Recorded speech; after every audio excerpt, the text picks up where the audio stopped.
Ajudar, antes de mais. Priscila Correia. Explicando, já vamos à explicação do caso, do que falamos há pouco em off, o que é que um advogado, o que é que poderá ser feito neste tipo de casos? Bom, quando uma mãe, um pai sofre uma intervenção dessa na escola, como aconteceu com a Cris e o Rafael, em que eles estão em busca de garantir a segurança da filha, e a escola, ao invés de os proteger, os ojeriza, os humilha, os expulsa do estabelecimento de ensino, eu acho que a primeira coisa que eles têm que fazer é fazer o registro no livro amarelo. Existe um prazo para a resposta do livro amarelo e, não sendo uma resposta satisfatória, procurar o provedor de justiça. E, dependendo do alcance do dano, como eles foram tratados, como foi o caso da Cris, a gente registrou formalmente uma queixa na esquadra de polícia. Por quê? Se tratou de um crime de coação, de ameaça, de humilhação pública. Então, por mais que a gente possa pensar que isso faz parte do mero aborrecimento da vida civil, como escutamos muita gente dizer, eu acho que a gente não pode banalizar situações como essa. Existem pessoas que passam por isso diariamente. Depois que a gente publicitou essa situação, muitos relatos eu recebi de mães que relatam que, olha, o meu filho não foi agredido pelo colega, foi agredido pelo professor. Eu fui até a direção da escola, a direção da escola falou assim, nossa, faz por menos, isso é tão normal, quem não perde a cabeça? E outras situações em que a escola se negou a acreditar na criança, disse que a criança estava mentindo, mas como existem muitos grupos de mães, né? Então elas se comunicam, aí vem uma outra em off, apoia e fala, olha, isso também aconteceu com o meu filho. Então aqui em Portugal a gente está com uma cultura de opressão. Toda vez que a gente se levanta para se manifestar em casos como esse, a escola, ao invés de nos acolher, abafa. Não se reconhece como sendo parte do agressor. Porque quando eu procuro a escola para tratar uma situação de ameaça de agressão de um filho, ou então quando a agressão efetivamente acontece, a escola tem que proteger. Tem que proteger a criança, tem que proteger os pais e tem que tratar da criança agressora, porque a gente sabe que as crianças elas fazem as coisas por intenção. Nenhuma criança nasce com a intenção deliberada de machucar uma outra. Ela vai aprendendo isso no comportamento que ela observa, às vezes um excesso de violência, seja através de YouTube, televisão, ou nos próprios pais, vizinhos, ou seja, existe um ambiente que favoreceu aquele comportamento aflorar. Então isso tem que ser observado. A gente não pode tratar essa situação e colocar sempre debaixo do tapete, debaixo da mesa, porque fazer coisas assim, a gente só vai inflamando, só vai tornando a coisa cada vez mais grave. Como eu disse, eu só fiquei sabendo, porque eu particularmente nunca tive nenhum problema com a escola da minha filha. Ela estuda a metros da escola onde isso aconteceu, que é a escola que é vinculada ao mesmo agrupamento que Frost está vinculado, parece que é o agrupamento de Real, e esse comportamento não se dá na escola básica de Frost e também nunca se deu no jardim de infância. Ou seja, se eu não tivesse participado efetivamente de todo o ocorrido, talvez não fosse conhecer. Porque as mães, elas se calam, elas se omitem, principalmente as mães brasileiras ou de outras nacionalidades. Mas é importante a gente tratar aqui que a gente não está falando sobre xenofobia. Eu não estou falando que isso é um caso exclusivo com brasileiros. Eu tive relatos de mães portuguesas que falam, também aconteceu isso com meu filho, a escola não se posicionou, eu tive que mudar minha filha da escola, eu tive que mudar o meu filho de escola, e estão incentivando a gente a continuar com o trabalho. Normalmente, e à luz da lei, e pela sua experiência, o que é que poderá acontecer à escola, ao professor envolvido, aos alunos envolvidos neste tipo de situações? Olha, em particular, com a situação da crise, ela não procurou levar à frente a responsabilização civil pela ameaça que a filha sofreu. Do ponto de vista, porque assim, quando nós chegamos até a escola, a gente chegou para tratar um problema e voltamos com 2. Ou seja, se tratando de administração pública, a gente está aqui falando de uma escola pública, então a gente tem que pensar sempre que é o Estado respondendo. O Estado tem uma responsabilidade objetiva pela conduta dos seus agentes. Então, nesse caso, a Cris e o Rafael, uma vez que eles foram humilhados, ameaçados dentro da escola, o Estado português, na figura da administração escolar, deve ser responsabilizado. E nesse caso, a gente tem uma responsabilidade objetiva, ou seja, não importa se o agente agiu com dolo ou culpa, importa que o fato aconteceu. E com relação a isso, o Estado tem que responder. Nós também buscamos uma responsabilidade civil individualizada, ou seja, o Estado poderia, quando o agente público comete uma irregularidade, fazer as vias contra o seu agente. Ou seja, eu, Estado, fui responsabilizado diretamente através de uma responsabilidade objetiva, mas eu, quanto Estado, vou buscar subjetivamente responsabilizar o meu agente, para que o agente me indenize sobre aquilo que ele fez. Mas nós estamos buscando uma intervenção direta também contra esse agente. Por quê? Para que a pessoa aprenda. Muitas vezes a ação da justiça, ela tem o dever de educar o infrator. Não é só uma questão de punir. O caráter punitivo não é apenas para indenizar o lesado, é também para ser uma medida de educação. Ou seja, não fale assim de novo com outros pais. A sua conduta teve consequências. Então a gente está buscando as duas formas de reparação. Neste caso, qual foi a postura da escola? Ela ainda não sabe. O que eu fiz até agora foi o registro no livro amarelo. Nós depois fomos à delegacia e a delegacia vai, chamada esquadra, vai fazer a apuração, encaminhar para o Ministério Público e dar sequência em relação à ação penal que deve ser proposta. Agora, o mais importante sobre tudo isso é que as pessoas que não querem levar para a via judicial, não deixem de buscar a via administrativa, porque isso vai ficar na folha funcional daquele agente público, isso serve para a gente garantir o grau de qualidade no ensino e o grau de qualidade no atendimento. Então, se isso acontece com você, de você ser coagido, ameaçado, humilhado na administração, seja na escola, seja nas finanças, seja na segurança social, seja até no hospital, quando você vai buscar atendimento, o agente público ele tem que tratar você com civilidade, com humanidade, com educação. E se isso não acontece, não se cale. Busque fazer o registro no livro amarelo e busque também o provedor de justiça, que é o órgão responsável por fiscalizar a atividade da administração pública. A doutora dizia há pouco que a escola até deu a hipótese de a Cris sair da escola e até viajar para o Brasil. Sim, numa o que clara acontece? provocação. Como é que se passou isso? Não, o que aconteceu? Até eu estar na reunião, eu saí de lá, depois que eu perguntei a Cris, falei, Cris, você vai querer fazer alguma interpelação judicial? Ela disse que não. Então, eu perguntei à senhora diretora da escola, a senhora diretora Celina, se a Cris ia poder tirar a Vitória da escola. E eu, na ocasião, falei assim, hoje, a senhora quer um prazo de eu voltar aqui às 5 horas da tarde, no final do expediente, para buscar os documentos? Aí ela dizia, sim, hoje isso está sendo tratado, mas não me deu prazo algum. Como ela, na ocasião, eu pedi a esse senhor, o senhor Miguel Balaia, que se retratasse pessoalmente, falou, olha, a Cris não tem intenção de levar isso à frente, ela estava realmente bastante abalada, e eu perguntava para ele, por que o senhor agiu assim? Por que o senhor agiu? É o Miguel Balaia, só para ficar registrado. Miguel Balaia é o professor que expulsou, que chamou a polícia para os pais de uma criança que tinham ido até a escola para reclamar que a criança tinha sido ameaçada de agressão por outras 5 que estudavam naquela instituição. Então, eu perguntei a esse senhor por que, ao invés de receber os pais e conversar com eles com urbanidade, ele, no primeiro momento, quis que os pais se retirassem da escola.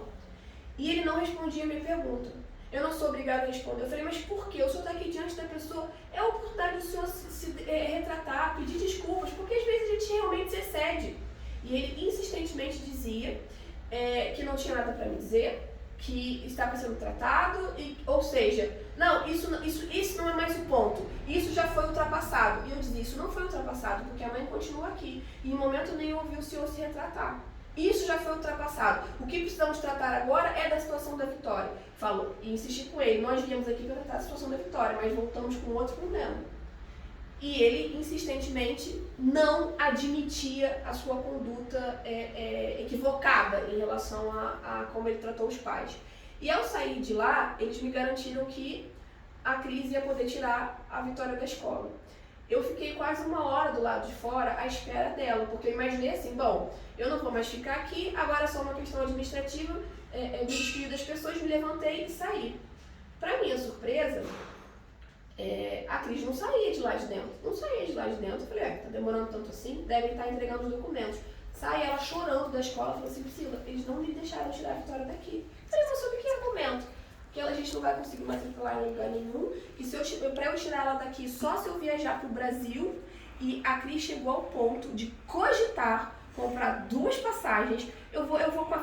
Assim, a pessoa começa a entrar num estado de tensão e de falta de raciocínio, raciocinando só pela emoção. Eu falei assim, não, porque eu preciso tirar... A proteção que o pai quer fazer eu não quero que minha filha seja obrigada a vir na escola. Eu preciso tirar ela da escola. Eu só vou conseguir os documentos da matrícula da minha filha se eu for pro Brasil. Porque eles falaram que se eu for pro Brasil, então eu vou sair daqui, eu vou comprar uma passagem, vou viajar eu e a Vitória pro Brasil, e depois o Rafael vai com a Valentina. Eu falei, Cris, não é assim que se faz. Não, porque eles falaram que agora não vou conseguir tirar ela daqui porque não vai ter vaga em lugar nenhum, ninguém vai aceitar. Porque ela está no meio do ano letivo, no meio não, na verdade no final, né? As aulas terminam, a gente já passou 2 bimestres, estamos no 3º bimestre. Então, por causa disso, ela não vai conseguir estudar em lugar nenhum, ninguém vai aceitar. E ela só falava assim, eu não quero que ela venha amanhã, eu não quero que ela venha amanhã. Se ela vier para a escola, se ela não vier para a escola, eles falaram que vão me denunciar no conselho tutelar, porque eu estou impedindo a minha filha de estudar, porque a escola está garantindo a segurança. E ela, com os olhos arregalados, falou assim, como está garantindo a segurança? Minutos antes, as crianças que ameaçaram a Vitória estavam no recreio. Enquanto a mãe estava lá em cima, à espera dos documentos, que essa era a minha percepção, as 5 crianças estavam, 5 ou 4, não sei se estavam todas, jogando beijinho para a Vitória, chamando a Vitória, debochando da Vitória, e a Vitória chorando, se escondendo com o rosto dentro do casaco do pai. Eu falei, o que foi, Vitória? Elas estão ali, tia, elas estão rindo da gente, estão rindo de mim. Ou seja, a escola estava lá em cima dizendo que ia garantir a segurança da criança. Quem estava olhando aqui embaixo para o horário do recreio, sabendo desde as 9 horas da manhã a que crianças a gente se referia, porque nós falamos do que se tratava, vai me garantir alguma segurança que essa menina não vai ser agredida? Então, eu falei, e ela não queria seguir o meu conselho. Ela falou assim, não, eu vou sair agora, eu vou ligar para uma empresa de aviação e vou comprar a passagem e amanhã eu não estou mais aqui em Portugal. A fala dela era essa. Eu falei, nós vamos procurar uma escola particular. Liguei para os contatos que eu conhecia, expliquei a situação, que era impossível a Vitória voltar àquela escola no dia seguinte e que a Cris não queria ser depois denunciada para o conselho tutelar quando ela foi. Porque, veja, a postura da escola é até um tanto ameaçadora.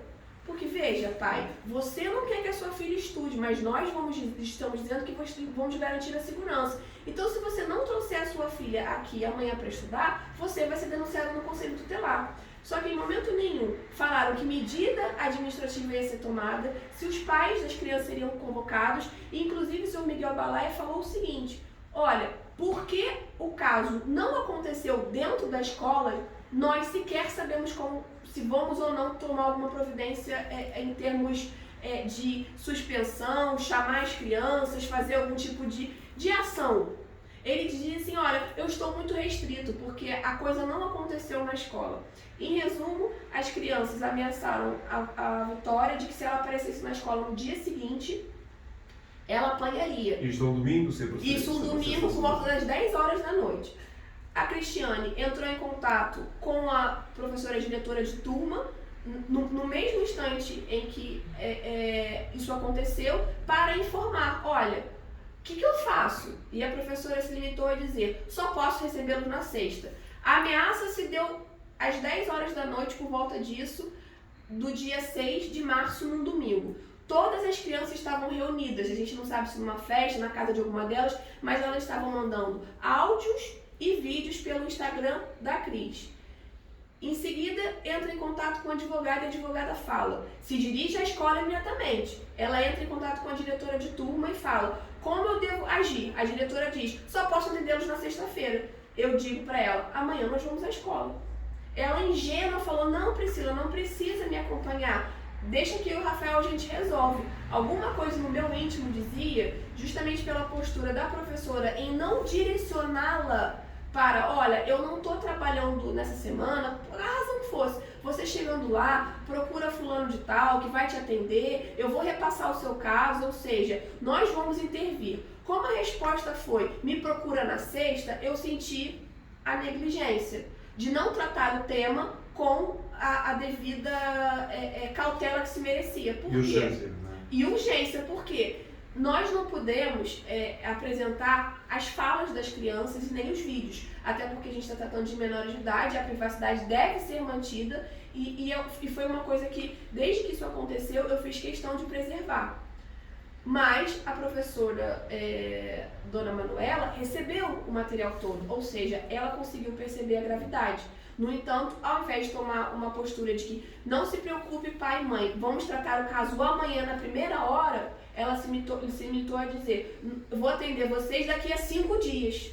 Então a Cris foi até a escola e chegando até lá, para sua surpresa, depois de se identificar, falar que queria falar com a direção, que tinha sido, que vinha tratar de uma situação de crise com a filha dela, foi recebida da maneira como foi, como a gente já falou aqui em diversas oportunidades, né?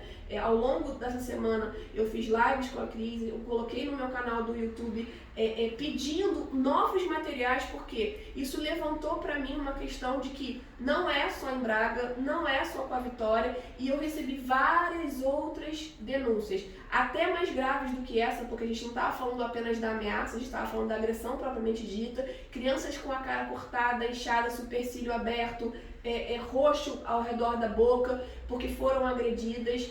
E existem mais. Na região do Braga ou... Esse vídeo é de Viseu, recebi um outro de Vila Nova de Gaia, recebi um outro de Porto Alegre. Esse relato de uma criança que foi agredida pelo professor foi aqui de Braga, em Lamaçãs. Um outro relato de agressão de criança que foi agredida pelo professor numa região do Porto, que agora não me recordo qual é o concelho. E foram inúmeros. Eu posso dizer que do dia que eu botei a matéria, a mensagem no meu Instagram, no mesmo dia já foram 10 casos e começaram a pipocar. Chegou um momento que a Cris desligou o telefone dela porque era tamanha profusão de emoção, e cada hora uma pessoa vinha relatar: aconteceu com meu filho, aconteceu com meu vizinho, e acontece. E a gente fica assim, mas isso não chegava até nós. Eu não sabia, como eu disse, nunca tive nenhum problema e nunca fiquei sabendo de nenhum problema em relação à escola da minha filha. Mas se isso tem acontecido sistematicamente, é porque tem alguma coisa errada na administração. Enquanto eu estava na reunião, eu me prontifiquei. Eu falei: olha, se for o caso, eu tenho intenção, sempre trabalhei com projetos sociais, eu posso vir dar aulas sobre cidadania, sobre civilidade, humanidade, as consequências do bullying, da agressão, do maltratar. E tenho outros advogados que também são relacionados a direitos humanos que estão de prontidão à espera de uma oportunidade como essa. A gente faz isso gratuitamente. A escola me respondeu: nós já temos nossos próprios programas. Quando eu comuniquei isso com uma pessoa que tem uma articulação aqui no município, que faz parte de uma associação de pais de crianças com síndrome de Down, ela me facultou o contato da senhora Carla Saboia. Eu pedi uma audiência com ela, que é vereadora aqui do Conselho de Braga, da Câmara Municipal de Braga, e pedi. Eu ainda não fui respondida em relação a isso, mas a gente tem se mobilizado. Eu falei com alguns advogados que eu conheço, se eles estão dispostos para criar um projeto de iniciativa popular para que a gente leve, se eu não consigo que o professor, e não só, a gente não está falando disso, olha, eu quero educar a criança, mas eu também quero educar o instrutor de ensino, de como ele deve se portar. Eu não sou pedagoga, mas em relação do ponto de vista jurídico, de como ele deve tratar os pais, como ele deve tratar o aluno, quais são as implicações, as infrações penais relacionadas a um comportamento equivocado da parte dele, porque a gente, nessas horas, a gente não tem que passar a mão, a gente não tem que encobrir a nossa vergonha, a gente tem que deixá-la bem exposta e assumir a responsabilidade. Isso de fato aconteceu, mas nós vamos tratar. E qual o remédio para que ela não venha se repetir? Essa a conduta que a gente esperava da escola, e não foi isso que aconteceu. Para os pais que viram esta reportagem, doutor, é importante também aquilo que falávamos há pouco, que uma ameaça...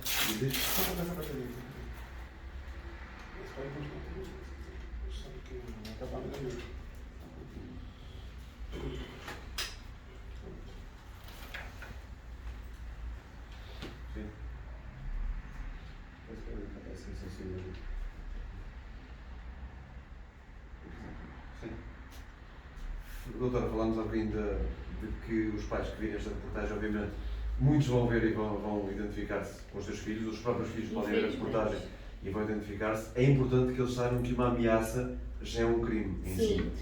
Uma das coisas interessantes que eu observei é que a resposta do professor Miguel Balek, bom, como isso não aconteceu efetivamente dentro da escola, nós não podemos fazer nada. Se uma criança ameaça uma outra criança que no dia seguinte, se ela aparecer na escola, ela será agredida, isso já constitui uma infração, ok? A ameaça é um crime que ele se traduz em um crime de perigo, ele não é um crime de dano, ou seja, eu não preciso que a criança seja efetivamente agredida para a gente perceber que existe uma conduta irregular. É um alerta de perigo, digamos assim. É um crime de perigo, ou seja, eu não preciso que o mal se perpetue, que o mal provoque efeitos. O mal em si já é o ameaçar. Por que o mal em si é o ameaçar? A gente vai revelar que a conduta de ameaçar já é uma conduta de desrespeito à urbanidade que a gente está falando. Ou seja, o desrespeito nasceu por eu estar infringindo medo em você. Entende? Então, se eu estou te ameaçando, eu estou te trazendo o sentimento do medo, você tem receio do que eu venha fazer, isso já é uma infração em si. Condiciona a criança. Ou seja, quais são os efeitos psicológicos disso? A gente fala muito sobre bullying, que é o maltrato, né? É a chacota, a difamação no ambiente escolar. Mas e quantas ameaças? Às vezes até um olhar intimidador, porque a gente sabe que existem crianças que são bem maiores e que usam... eu vou dar um exemplo que a gente estava conversando há pouco. Existe um menino, que a mãe dele certamente... não se importaria de eu mencionar, a gente já falou sobre isso várias vezes, e foi ela que me relatou a situação da criança que foi agredida e foi retirada dessa escola de ambulância. Ele é um menino cujo tamanho é menor do que os meninos da própria faixa etária. Ele tem 11 anos, só que se você olha para ele, você diz que ele tem entre 7 a 8 anos. Ele realmente é menor. Essa criança, por ser ameaçada, ou seja, ele não foi agredido efetivamente, mas durante a rotina dele da escola, ele percebeu que haviam garotos que ameaçavam de agredir, tinham falas de ameaça, tinham falas que importavam em uma futura agressão. Ele se associou a meninos, que aqui em Portugal é popular esse mito, né? Mas eu conversei com você mais cedo, você falou que não se trata de um mito, isso efetivamente acontece, com ciganos, ou seja, a medida de proteção, que o instinto de sobrevivência dele falou, bom, já que eu não sou mais forte, eu sou o menor, eu vou me juntar com quem é mais intimidador. Por sorte, vamos dizer, que no instinto dele de sobrevivência ele foi acolhido, mas esse não é o correto. Eu não tenho que me servir de pessoas que vivem de um código de ética próprio, como a gente sabe que os ciganos vivem, para que eu me sinta seguro dentro de uma escola. Tem alguma coisa errada aí, mas por que a gente observa que uma criança de 11 anos tomou isso como medida? Porque ele não se sente seguro dentro de sala de aula. Mas os educadores não estão olhando para isso. E aqui existe um dito popular que com cigano ninguém se mete. De onde veio esse dito popular? Parece que ele tem traços de realidade. E esse traço de realidade é tão forte que uma criança que que mora em Portugal há quase 2 anos, percebeu isso no dia a dia e usou isso como uma ferramenta de proteção. E depois, só mesmo para finalizar, do foro psicológico e do foro físico, as ameaças, o bullying, como a doutora falava, pode haver ameaças durante semanas ou meses, ou haver fisicamente... Que se concretizam ou não. O fato da ameaça não se concretizar não significa que ela seja menos nociva.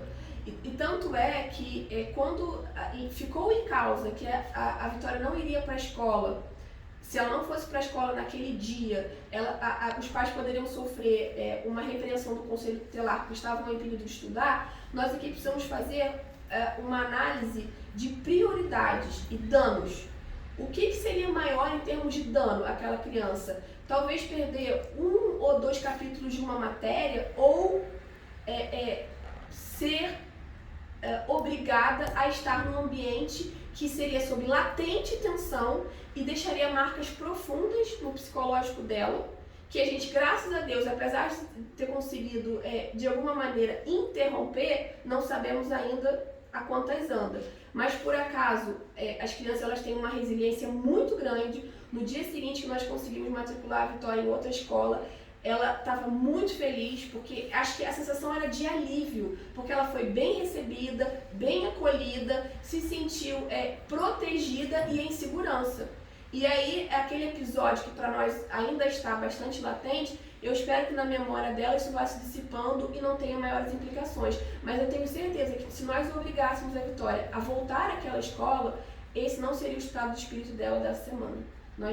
Existem crianças que se mutilam, existem crianças que começam a gerar comportamentos de autodestruição porque elas não conseguem se comunicar, às vezes elas não falam para os pais que estão sofrendo disso e muitas vezes o que elas querem é sair daquele ambiente que é para elas assim, bastante opressor. E nós não sabemos por quê. E tudo isso tem raiz aonde? Nas ameaças, nas agressões e no bullying. Precisamos estar muito atentos para isso. Muito bem, doutora. Muito obrigado. À vontade, à disposição. Obrigado.